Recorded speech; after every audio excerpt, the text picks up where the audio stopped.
December 30 is my birthday. So, మా friends వచ్చి cake cutting చేద్దామని చెప్పి ఫిక్స్ అయిపోయారు. సో, నైట్ 12:00 తర్వాత కేక్ కటింగ్ అయితే చేసినాం.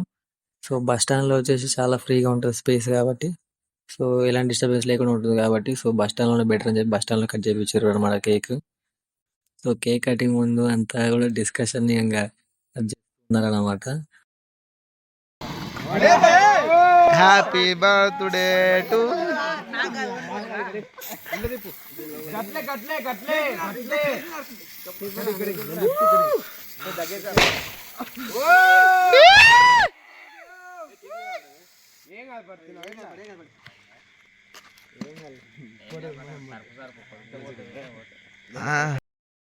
ఫ్రెండ్స్ బర్త్‌డే అయినప్పుడు సిచ్యువేషన్ వేరే ఉంటది.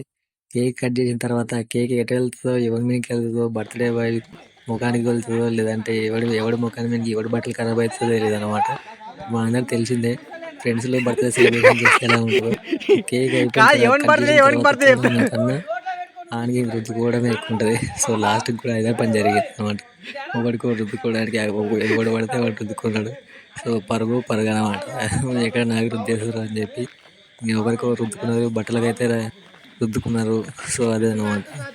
ఒక్కొక్కరైతే ఇంక కాసేపు నవ్వుకొని ఇంక ఆట పెట్టుకొని మేమైతే చెకప్ చేసేసాం అనమాట. అక్కడ నుంచి కేక్ కటింగ్ తర్వాత హ్యాపీగా కేక్ కట్ చేసుకుని అక్కడ నుంచి అయితే వెళ్ళిపోయినాము ఫ్రీగా.